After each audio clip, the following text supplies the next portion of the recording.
Ok, lo que tengo en las siguientes páginas es solo algunos puntos de interpretación en los 7 mensajes. Y no voy a tomar el tiempo para pasar por todos. Voy a enfocarme en uno en particular. Pero quiero mencionar que algunos sí vienen en el examen. Okay? Entonces quiero que marcan los que son importantes, lo que quiero que lean. Okay?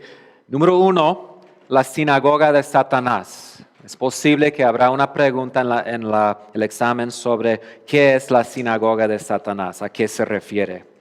Okay?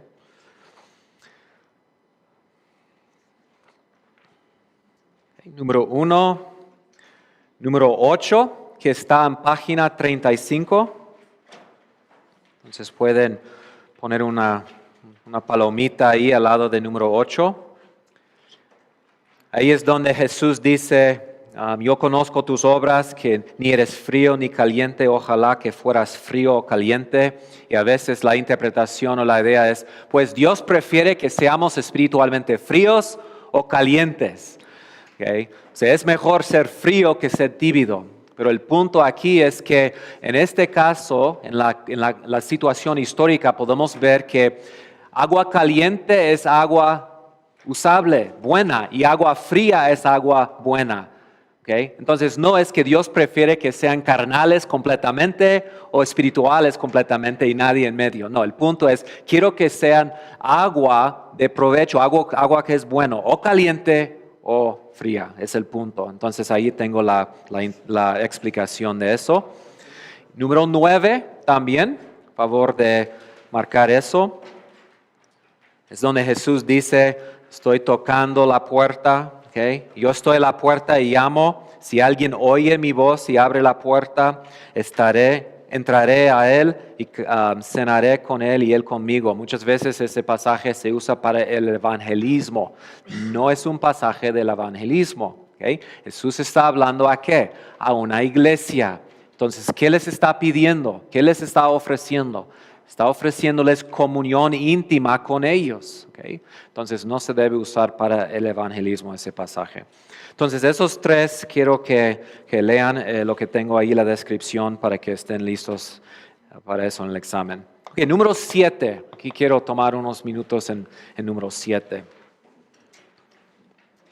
Solo quiero mencionar este versículo porque más después hoy vamos a estar hablando de la escatología del Nuevo Testamento. Y este es un versículo, uno de los muy pocos versículos en la Biblia que se puede usar para apoyar la idea de un rapto de la iglesia antes de la tribulación. Y se usa muchas veces para apoyar esa idea. Entonces quiero tomar unos minutos para explicar una perspectiva alternativa. ¿Okay? Y sé que en este momento estamos metiéndonos en asuntos muy debatidos. ¿Okay? Entonces no estoy enseñando esto para empezar un debate o para pelear. O sea, no vamos a poner los guantes después de la clase para ya solucionar las diferencias. ¿Okay? Pero este versículo en particular ha sido mal usado, yo creo, para apoyar una doctrina que no se enseña en la Biblia. Es opinión mía. Si tú tienes otra perspectiva, está bien, ¿ok? Está bien. Soy tu hermano en Cristo, tú eres mi hermano en Cristo, y podemos trabajar juntos. Estamos hablando de detalles de escatología que no deben separarnos, no deben causar divisiones entre nosotros. Entonces, versículo 10 de capítulo 3 dice, porque has guardado la palabra de mi perseverancia. O sea, ¿has qué? ¿Han qué? Han vencido, se han mantenido fieles. ¿Okay? Yo también te guardaré la palabra griega ahí, las palabras son tereo ek, guardaré de la hora de la prueba, esa hora que está por venir sobre todo el mundo para poner a prueba los que habitan sobre la tierra. ¿Okay? Entonces aquí tengo en la pantalla una diagrama de lo que a veces se enseña debido a este pasaje. La idea es que va a haber una tribulación futura, ¿Okay? Normalmente es de 7 años. Ahora, yo no niego esa idea. ¿Okay? Lo que voy a enseñar hoy es que la tribulación, de hecho, empezó en el primer siglo. Pero mientras lleguemos más cerca al fin, va a ser más y más y más tribulación. Entonces no tengo problema con la idea de una tribulación, ni de una tribulación final. ¿Okay? No creo que es de 7 años, no creo que la Biblia enseña eso. Entonces no estoy negando la idea que hay una tribulación futuro, solo diría que ya ha comenzado esa tribulación. Lo que sí estoy negando es la idea que antes de la tribulación va a haber lo que es un rapto, un sacar de la iglesia para que no esté la iglesia durante ese tiempo, sea 7 años o otra cantidad de tiempo. ¿Okay? Ahora, este versículo se ha usado para apoyar esa idea y el argumento viene de esas dos palabras, guardaré de, tereo ek. Entonces los dispensacionalistas que toman la posición de un rapto antes de la tribulación, usan este versículo para argumentar que Dios quitará, es lo que va en el espacio, Dios quitará a la iglesia de la tierra antes de la tribulación. Ahora, yo tengo varios problemas con esa idea. Un problema principal es que el libro de Apocalipsis y también el sermón de Jesús indica que vamos a estar. No dice que nos va a quitar, dice que vamos a estar y que tenemos que ¿qué? Perseverar y mantenernos fiel. Pero mi problema aquí es un problema exegética con el significado de esas dos palabras. Entonces, a ver, no puedo hacerlo así. ¿Okay? Las palabras guardaré de, en versículo 10, son las palabras tereo ek. ¿Okay? Ahí está el griego, tereo ek. Y el debate gira alrededor de la pregunta, ¿qué significa tereo ek? Y hay dos opciones. O tereo ek significa ¿qué? Quitar de, es una opción, o sea, los que toman la posición de un rapto antes de la tribulación, dice, Jesús está prometiendo aquí quitarlos del mundo. O significa tereo ek, ¿qué? Guardar o proteger de. Entonces es una pregunta exegética. ¿Qué significan las palabras tereo ek? ¿Okay? ¿Están conmigo hasta ese momento? Okay. Ahí gira todo el argumento. Okay. Para los dispensacionalistas, la palabra clave aquí es la palabra ek. ¿Okay? La palabra ek. ¿Okay? Esa palabra griega, en español se escribía así, ek. ¿Okay?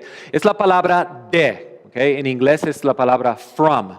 ¿Okay? La palabra de es una palabra que puede tener diferentes significados. ¿Okay? Entonces, lo que ellos argumentan es que la palabra de, más que nada, significa fuera de o sacar de. ¿Okay? Entonces, vamos a decir que un ladrón se mete en mi casa y ahí está mi hija y para protegerla, la quito de la casa. En ese caso, ¿qué significa de?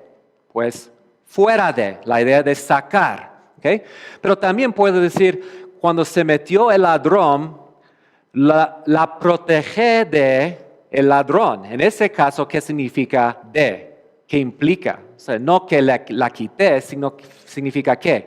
Que la protege de una forma. ¿Okay? Entonces, ¿cómo sé si estoy diciendo fuera de o en medio de? En ese caso, ¿la quité de la casa o la protege del ladrón? ¿Cómo decido cuál es el significado de? Es el verbo, ¿verdad? Entonces, el verbo quitar de implica que el de en ese caso significa ¿qué? Sacar, ¿ok? Pero en el otro caso, la protege del ladrón, el verbo allí, proteger, implica que el de no significa que la quité de la casa, sino que la protege en la casa.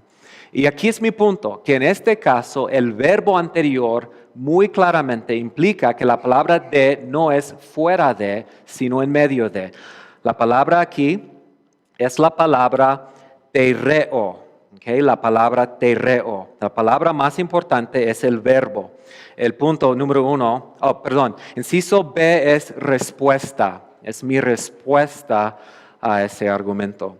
Punto 1, la palabra ek, igual como la palabra de en español, puede significar fuera de, pero no necesariamente, depende de qué, del contexto. Entonces vamos a ver el contexto. La palabra más importante y claro es el verbo tereo. Okay, aquí es mi argumento. La palabra tereo jamás significa quitar. La palabra tereo significa guardar. Okay. Unos ejemplos, ¿okay? Les voy a dar 4 ejemplos aquí. Juan 17:2. Mientras estaba con ellos, los protegía y los preservaba mediante mi nombre que me diste, ninguno se perdió. Ahí la palabra terreos, ¿cómo se traduce? Los protegía, ¿ok? Hechos 16:23. ¿Alguien?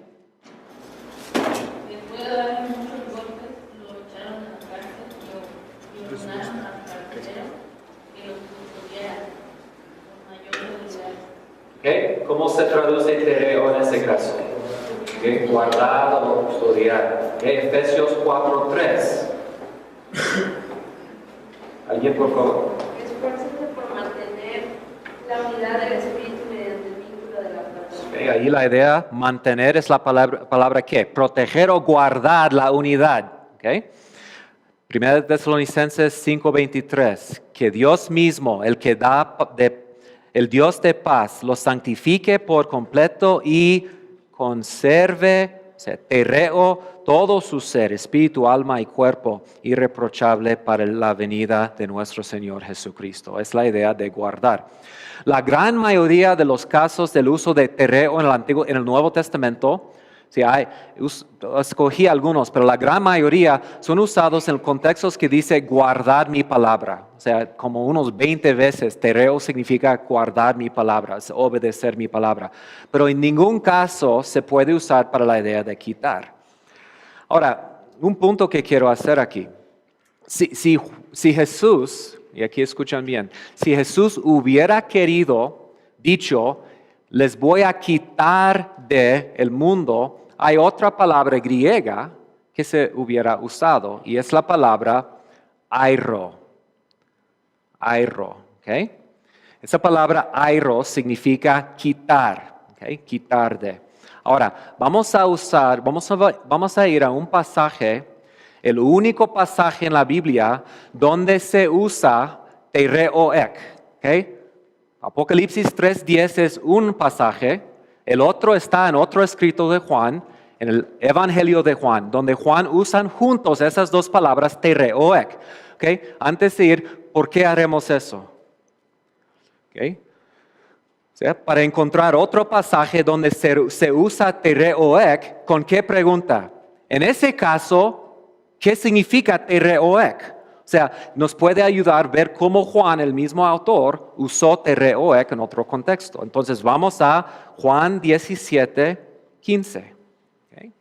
Existe otro pasaje en los escritos de Juan que usa la frase tereoek. Es el único otro pasaje en el Nuevo Testamento que usa esas dos palabras. Mira lo que Juan dice. No te pido que los quites del mundo, sino que los protejas del maligno. ¿Okay? Dos ideas allí. Quites de y protejas de. ¿Okay? ¿Cuáles palabras griegas piensan que se usan para traducir quitar de? Es airoek. Quitar de se traduce airoek. Jesús dice, no quiero que los quiten, airoek, del mundo, quiero que los guardan del maligno, tereoek. Entonces mi punto es que tereoek, la palabra tereo significa guardar. Y en este caso con la palabra ek es una forma de decir proteger en medio de, ¿okay? No sacar de. Entonces mi argumento es que en ningún caso puede tereoek significar el quitar de la presencia de uno de un lugar. Entonces, inciso A, quitar de es airoek y proteger de es tereoek. Entonces, mi conclusión es que tereoek significa proteger de o proteger entre, no quitar o sacar de. Entonces yo creo que Apocalipsis 3:10 es parte de los muchos datos en Apocalipsis que dice, nos enseña ¿qué? Punto 4 de los 5 puntos del mensaje. ¿Cuál es punto 4? ¿Recuerdan? Dios promete protegernos de cualquier daño ¿qué? Final. Este es uno de los versículos donde Él promete protegernos en medio de tribulación, llamándonos a aguantar fielmente hasta el fin. Ok.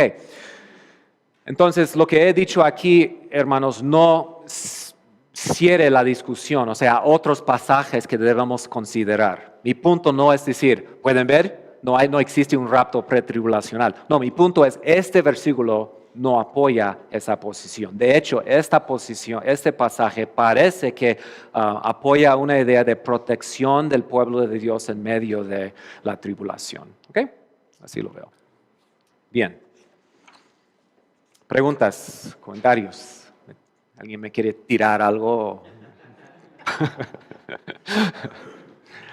Bien. Bien.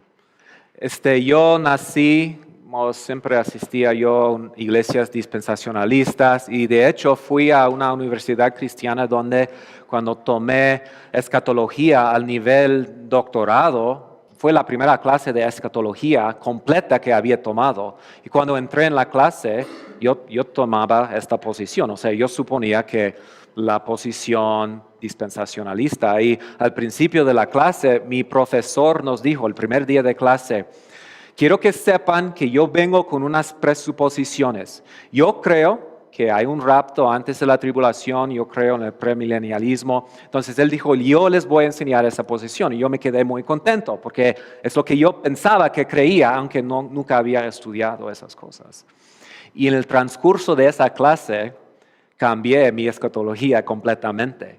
Escuchando los argumentos para sus posiciones me di cuenta, no me convencía. De hecho, estaba leyendo libros y pasajes y estaba luchando con pasajes como lo vamos a ver hoy, Mateo 24, y yo salí de la clase con, bueno, no una convicción muy fija, pero salí de la clase diciendo, no estoy seguro, pero no creo que soy dispensacionalista. Entonces eso fue mi viaje teológico en cuanto a la escatología. Entonces eso es una cosa que estudié y entendí cuando estaba eso fue hace 20 años. ¿Okay?